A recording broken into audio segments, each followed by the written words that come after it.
Qué gusto en vida. Guillermo, ¿estás en línea? Buen día. Sí, buenos días, Sergio. Encantado de saludarte. Es un gusto para mí y para todo el equipo de Frente con la Gente, que llevamos al aire 32 años y por aquí han pasado, bueno, de todo, ¿no? Políticos, las madres en su momento, hablo de las madres de Plaza de Mayo, abuelas de Plaza de Mayo, han pasado, pero también han pasado compañeros que han sufrido lo peor que puede pasar un hombre, lo peor que puede pasar un compañero, que es haber sido torturado, haber sido hecho, esposado, llevado, quitarle el derecho a la libertad. Esto es el punto. Si vos me permitís, quiero compartir antes lo siguiente. Por favor, espérame acá en línea. Escuchá, por favor. Nuestro movimiento en ese sentido es mucho más simple. Es indudablemente de base socialista porque pivotea sobre la justicia social, que es la base de toda nuestra promoción revolucionaria. Porque creo que la lealtad es una virtud. Y esa lealtad que yo le he dado al general Perón en todas las actividades de mi vida, seguirá así, insobornablemente, inquebrantablemente, porque creo que la lealtad edifica indudablemente en forma más honrosa al ser humano. El capitalismo foráneo y sus sirvientes oligárquicos y antenistas han podido comprobar que no hay fuerza capaz de doblegar a un pueblo que tiene conciencia de sus derechos. Y una vez más, mis queridos descentrales, uniéndonos al líder conductor, afirmamos que en la nueva Argentina ya no hay lugar para el colonialismo económico, para la injusticia social, ni para los traficantes de nuestra soberanía y nuestro porvenir.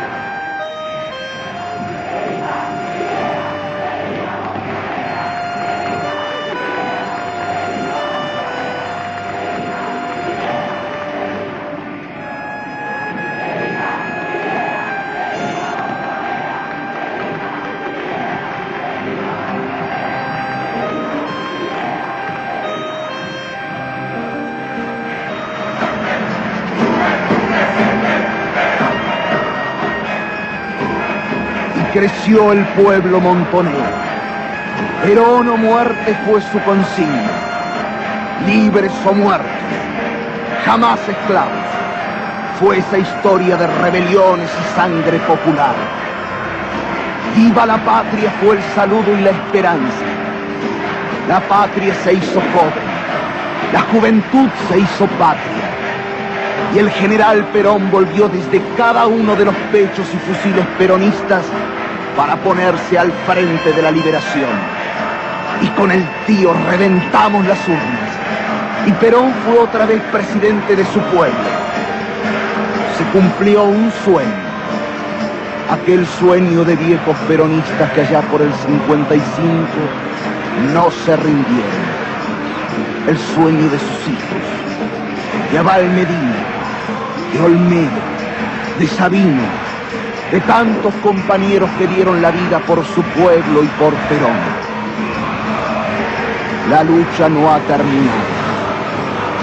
Par y Montoneros se unificaron en una sola organización político-militar. Montoneros.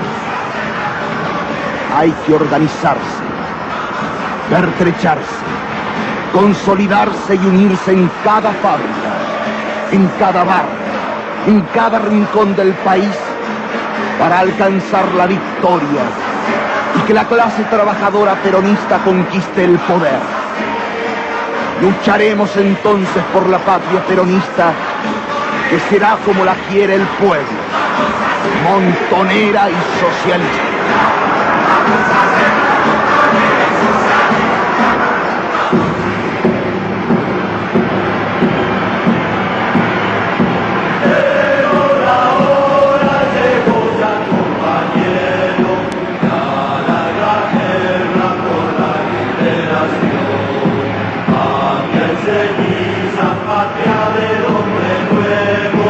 Nació la noche del pueblo montonero.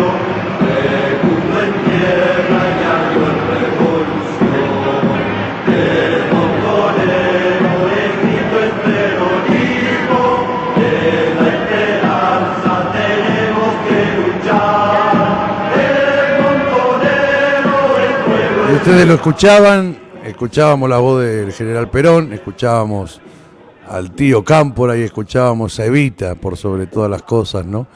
Trae mucho recuerdo, trae nostalgia, trae dolor también, porque muchas veces la nostalgia, la alegría trae dolor, y es seguramente compartir para mí, el comandante Guillermo Amílcar Vergara en esta mañana aquí en De Frente con la Gente. Te escuchamos, Guillo. Bueno, sí, digamos que todo proceso de cambio se funda en el dolor, en el sacrificio, en soportar las adversidades y tener libre acceso al país de los sueños, ¿no es cierto? Digamos, concebir que es posible una realidad diferente, un mundo justo, que es posible para la Argentina lo que pregonaba Perón, una patria libre, justa y soberana, que es la base de la doctrina.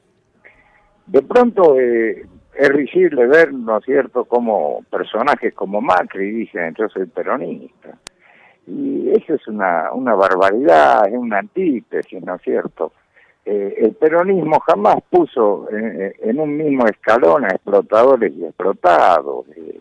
Es risible lo que dice, es el admirador de los genocidas, ¿no es cierto? Y es el servidor de los genocidas y hombre que ha sido, digamos, su familia ha sido mentora de la más grande estafa del pueblo argentino, ¿no es cierto? Como es la falsa deuda externa que hoy debemos pagar todos, ¿no es cierto? No hay que confundirse. Mientras haya un mundo con explotadores y explotados, no habrá justicia. Y la justicia no es nada más que la igualdad de oportunidades. Uh-huh. Que tenga exactamente las mismas posibilidades de graduarse en una universidad un pibe muy pobre nacido en una villa como un pibe nacido en Recoleta.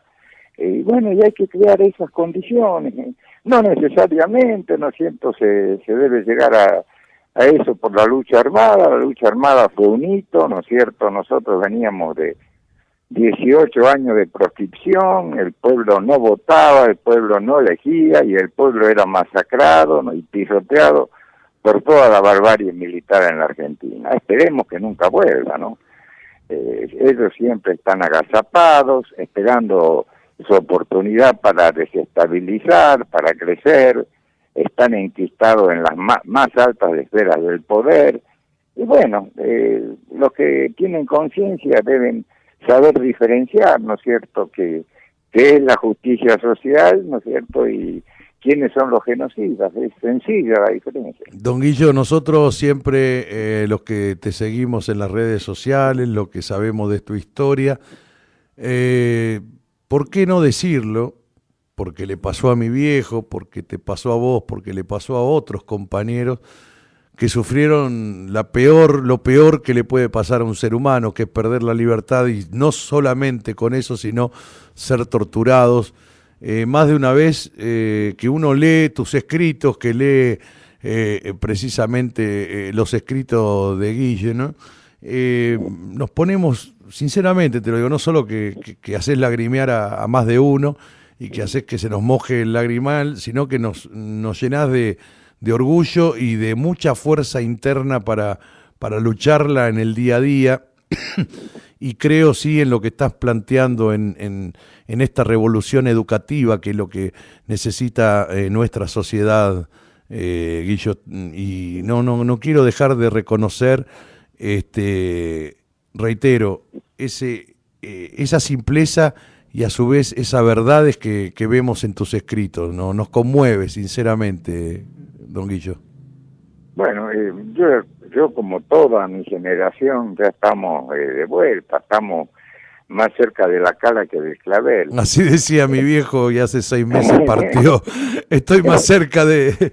Pobre viejo, sí. Déjame decirte que Juan Carlos Castellano, otro compañero que está en Buenos Aires, se emociona y dice que le saltan las lágrimas y bueno, al grito de viva Montonero, carajo, nos escribe también y hay mucha gente que en estos momentos está reventando en estos momentos las redes sociales, las 3 líneas telefónicas de la radio. escuchándote, y porque bueno, acá aunque vos no creas, hay mucha gente que te conoce a través de las redes sociales y que sufre, aunque vos también, no sé si vos tomás conciencia de la gente que te sigue y de lo que sufre al leer lo que vos viviste, Guillo. Claro, bueno, pero yo creo que debemos ser racionales. Yo, en honor a la verdad, no guardo ningún tipo de rencor para quienes torturaron, violaron, mataron. Eran pequeñísimas personas, ¿no es cierto? Sí debemos tener claro quiénes estaban atrás de ellos. La Ford, la Chevrolet, los Blaquier, los Martínez de Oz, miles y miles de empresarios para los cuales nosotros éramos el enemigo. ¿Por qué? Porque queríamos condiciones de vida dignas para los trabajadores y no estábamos proveyendo ninguna otra cosa. ¿Vos estabas en La Rioja, Guillo, en ese momento? Sí, yo militaba en La Rioja, y tuve el honor de conocer a grandes compañeros, no solo del peronismo, ¿no es cierto?, del guevarismo, gente que lamentablemente fueron asesinados, destrozadas sus familias, en fin. El legado que dejamos, la revolución no es una mezcla de placeres, es un cúmulo de dolores. Claro. Pero hay que liberar un poquitito, decir, bueno, todos tenemos el potencial de cambiar por una realidad más justa. Y esa es la lucha que deben encarar los argentinos. Ahora, si vamos a profundizar un poco, nuestros dramas, ¿no es cierto? El drama de que un pobre deba vender su voto, ¿no es cierto?, por un bolsón o por un plan, es un problema cultural.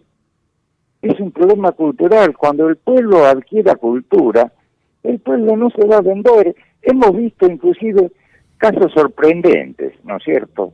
Los islandeses, que es un pueblo muy evolucionado, yo tuve oportunidad de tratar mucho con islandeses porque yo he trabajado en proyectos geotérmicos, que es aprovechar el calor interno de la tierra para generar energía. Y bueno, es un pueblo que tiene un contenido ético y cultural asombroso. En Islandia nadie cierra la puerta de su casa, no existen cárceles ya, es inconcebible el robo. Bueno, que una sociedad así de golpe encarcele a banqueros corruptos y a políticos corruptos, ¿no es cierto?, no nos sorprende. Claro. Pero ha pasado también ahora, ayer, anteayer, en Panamá y en Guatemala. O sea, el mundo va hacia un nuevo orden. Los griegos acaban de decir la semana pasada que ellos no van a pagar la deuda sencillamente porque no tienen con qué pagarla. Y no van a someter a su pueblo, ¿no es cierto?, a la miseria, al hambre y a mayor degradación de la que ya han sufrido, ¿no es cierto? Entonces, bueno, el capitalismo es un sistema que es la víbora que se está comiendo ella sola por la cola. Sí, claro, pero hace 50.000 años que el capitalismo gobierna el planeta, desde que aparecieron las primeras sociedades, entre comillas, civilizadas, a orillas del Nilo, ya había esclavización, la cultura del oro, la cultura de los bienes materiales. Y bueno, son culturas que hay que ir modificando. O sea, el objeto de la vida no es el acopio de bienes materiales, es el acopio de cultura, de ciencia, de tecnología, es el don de gentes el objeto de la vida. Yo creo que el mayor orgullo de un ser humano debiera ser que digan, fulano de tal es una buena persona, claro, con todo lo que implica, y a partir de allí recrear escalas de valores. Vivimos en una sociedad que no vive por consumir, que no vive, pues si tienen un auto de 100.000 pesos, sueñan con tener uno de 200.000 pesos, y el objeto de, nos vamos y no dejamos nada, nos pudrimos, nos comen los gusanos y otra cosa. Yo creo que la vida en sí misma tiene un objeto. Yo no soy profundamente religioso, es decir, no creo en ninguna religión. Sí, sí, claro. Pero creo que hay un Dios, Uh-huh. y que estamos, por alguna causa, estamos viviendo y respirando, no solo para consumir, ¿no es cierto?, y después eliminar por las cloacas, no. No, eso no es el objeto de la vida. El objeto de la vida es la ciencia, la cultura, la técnica, el arte, todo lo que tenga de creativo el espíritu humano, ¿no es cierto?, es el objeto de su vida. ¿Es necesario vivir este sistema capitalista totalmente, casi hasta a veces decimos de entrega, ¿no? Porque siento ese dolor en lo... leo Chevron, leo Monsanto, leo y digo, y me voy nutriendo de todo el desastre que están haciendo en el planeta, veo el desastre que está haciendo en la Argentina. Digo, bueno, sin ir más lejos, ¿no? Vayamos más lejos, Sergio. Vamos a Estados Unidos. Claro. Cuando vino la crisis de la banca, ¿no es cierto?, Obama, premio Nobel de la Paz, sí, claro, un negrito, dejó 70 millones de norteamericanos sin casa y sin trabajo. Y sin trabajo y con las escrituras de la gente en su poder, claro. Están mucho peor que nosotros los yanquis. Mucho. No sé si ha leído la anécdota de la chica esa que trabaja en una cadena de alimentación, entre comillas, que tienen los yanquis. Hace la cola, ¿no es cierto?, un muchacho, y le pregunta a la chica que era empleada, ¿no es cierto?, la cajera, tengo con $10, ¿me alcanza para comprar un sándwich? Sí, le dice, sí. Bueno, hace la cola el muchacho y cuando llega le dice, honestamente tengo mucho hambre, no tengo con qué pagar el sándwich. Entonces la chica agarró, sacó su tarjeta de crédito, le pagó ella el sándwich, sin ni siquiera poner descuento, porque era empleada de la casa, le pagó el sándwich, se lo dio. Y a la noche estaba limpiando en el fondo de negocio y viene uno de los jefes y le insulta arriba abajo. Usted tiene que saber que el que no tiene para pagar un sándwich no debe comerlo. Ajá. Bueno, es una sociedad que ha llegado a tal... Bueno, al final hicieron la vida imposible a la chica hasta echarla. Y bueno, ese es el sistema capitalista, ¿no? Y bueno, entonces... Capitalista, individualista y cero de solidaridad, digamos. Claro, ¿no? claro, ser animales. Claro. Eso culturalmente, ¿no es cierto?, está degradando un pueblo. Y no nos engañemos, el pueblo norteamericano llegó donde llegó porque era un pueblo trabajador, ordenado, metódico. No le quitemos los valores que tienen. La reforma agraria que hicieron los yanquis con la farm no se igualada en el planeta. Pero claro, después la banca empezó a tomar el poder y reemplazar a toda esa pequeña y mediana burguesía. Y bueno, y la banca les prestó plata, les quitó sus granjas, les quitó las tierras, les quitó los tractores, les quitó las casas, les llevó a la miseria. Y los gobernantes de Estados Unidos siguen viviendo en un mar de flatulencia, o sea, no se dan cuenta que están hundiendo sobre todo a su pueblo, el país más contaminado del planeta, de Estados Unidos. Claro. Más de la mitad del agua de Estados Unidos tiene altísimo contenido de cromo, pero insoportables contenidos. Están envenenando a toda su población. Bueno, digamos que es la crisis del capitalismo cuando se empiezan a matar a sí mismos. Claro. Pero no debemos buscar para Latinoamérica, para Argentina, un destino mejor. Puede haber inversiones extranjeras en Argentina, pero no como Lumbrera, que está tirando metales venenosos en el agua potable de los santiagueños y que se lleva el 99% de sus metales preciosos de contrabando. Yo no quiero, eso no es inversión extranjera, eso es saqueo. Claro. Eso es robo y envenenamiento, liso y llano. Esa gente en Canadá estaría pagando 25 años de cárcel. Y aquí andan como grandes señores. Y que le cabe lo mismo que a Lumbrera, a Chevron, a Barrick, a Monsanto, a todas las multinacionales que nos tratan como el patio del fondo de los yanquis, ¿no es cierto? Es un modelo que realmente a nosotros no nos cierra. Esa inversión extranjera no nos cierra. Yo creo en la inversión extranjera, pero tutelada. El Estado debe controlar. Acá un responsable de medio ambiente en Tucumán tiene un lema que dice que contamina paga. Ajá. Y yo le pregunto una vuelta, ¿y contamina paga qué? Y multa. ¿Cómo? No hay que contaminar. No, claro, porque a vos te envenenan el agua potable de una comunidad con metales pesados. Sí. Y tarda 50 años el agua subterránea en depurarse. ¿Qué me decías del tema de cloacas en Tucumán? ¿Avanza o no avanza? Bueno, En Tucumán el 70% de la población no tiene cloaca. Bueno. Y el 50% no tiene agua potable. Pero lo más triste es que con las ganancias de esta década, gente que dista mucho de ser honesto, tienen 6.000 departamentos, por ejemplo. Bueno. 6.000 departamentos. En Tucumán se construyeron 10.000. Sí. Bueno, pero 6.000 son de los recontrapoderosos de la política. Claro, hacen los departamentos, ¿no es cierto? Y toman el agua potable de la red. En su momento le dijimos, señores, bueno, que cada torre tenga su pequeña perforación para su gasto de agua. No, ellos no escuchan, no escuchan. Hoy las cloacas están colapsadas, el agua potable no alcanza para nadie, ¿no es cierto? Hay departamentos, el departamento más populoso de Tucumán del Este, que es el departamento Cruz Alta, tiene hasta los 120 metros de profundidad el agua subterránea contaminada con materia fecal. Estamos en montones de escuelas, dispensarios, en todos lados están tomando agua con materia fecal. Y bueno, claro que hay problemas de salud, pero lo escondemos, en la estadística no aparecen. Como no aparece en la estadística de Santiago del Estero, la cantidad de niños que se están muriendo de leucemia hoy en Santiago del Estero, como consecuencia de los metales pesados que tiene el agua. Porque un metal pesado, vos lo ingerís, y el organismo no puede eliminarlo. Vos te metés un microgramo de mercurio y se fija en el organismo. Cuando se acumula X cantidad, se empieza a destruir la médula de los huesos, genera el cáncer de los riñones, del hígado. O sea, la contaminación es criminal.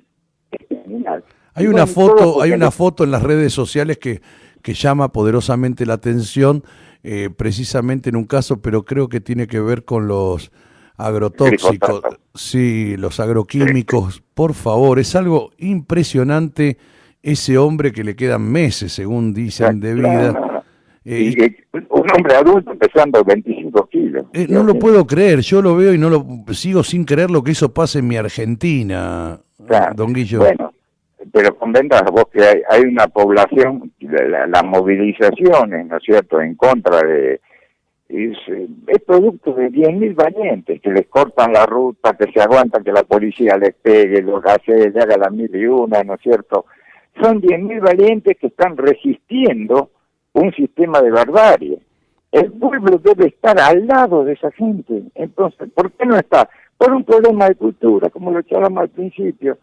Él cree que a ellos no les pasa, y a ellos sí les pasa. Ellos sí están comiendo milanesas de soja transgénica que son cancerígenas.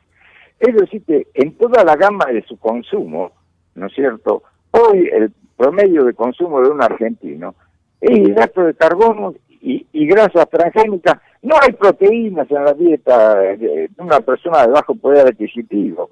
O sea, se alimenta pésimamente y encima se alimenta con sustancias tóxicas. Y bueno,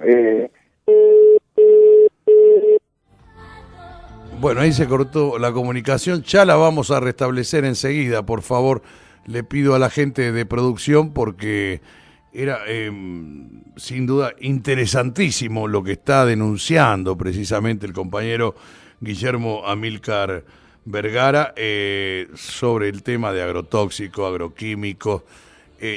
Ahí sí, ahí me dicen que está nuevamente conectado, así que por favor, te seguimos escuchando atentamente. Se cortó un segundo la comunicación acá en nuestra emisora, don Guillo. ¿Guillo? No todavía. A ver si podemos, la parte técnica seguramente. Pegame una cortina, por favor.